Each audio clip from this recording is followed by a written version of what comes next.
Naimbag nga aldaw Pilipinas at to'y dagiti kangruna na damdamag dito'y PTV Cordillera na angay ti makinom a 19 nga Annual National Mine Safety and Environment Conference iti Baguio City.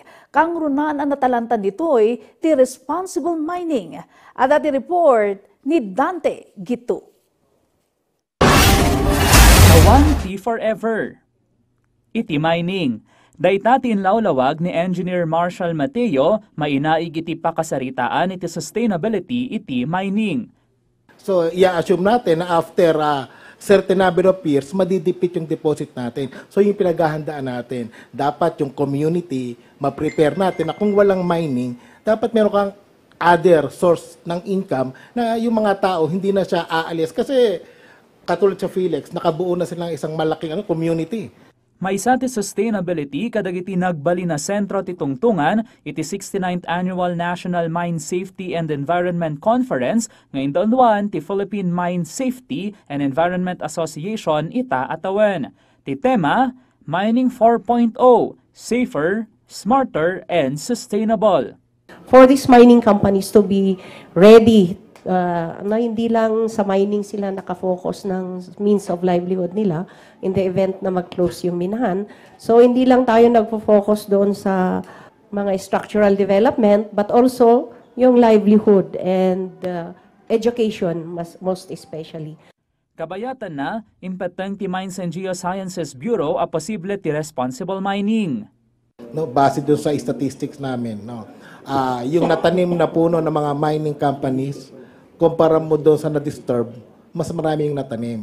No? Sinasabi namin, number of trees planted, tapos sila yung hectares. Pero ngayon nandun na kami sa ilan ba yung na-sequestered na carbon.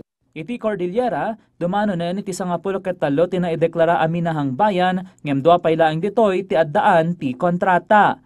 Maysa kadagiti maitudtudo a rason, dagiti requirement a narigat da a ma-secure, ken nangina ti pannakay proseso dagitoy. Agpadagamin ti requirement iti large-scale mining ken iti small-scale mining. Ngem sigon iti MGBCAR, simplified met dagiti requirement para kadagiti small-scale mining companies. Tila engkarit ti burokrasya iti aplikasyon. Hindi naman, it's not as costly as that. Medyo matagal ang pagkuha ng NCIP requirement dahil alam naman natin na ang dami-dami nila at ang NCIP hindi naman pwedeng sa sana kung na-develop sana sa province, di ba? Daytamet ti maysa kadagiti sukimatenda kadagiti na isinga-singapan na kaamyandar iti proseso. Dante Gitu para iti Pagilian. Iti sa baladamag na lamang at sapat ti simmabat kadagiti umili kan turista iti Baguio City. Itay alas 5 iti agsapan ilista ti 13.4 degrees Celsius at temperatura iti summer capital. Sigun iti pag-asa kadawyan daytoy a mapaspasaran iti mauawagan a bare months aging gainton Pebrero iti sumaruno atawan. Sanpay anartapan ti lowest temperature iti pakasaritaan ti Baguio City and 9 degrees Celsius iti January 16, 1963. Kagiddan ti panagbabati temperatura nagpalagip manen dagiti health experts iti publiko asalwadan ti bagi kontra iti epekto ti lamok.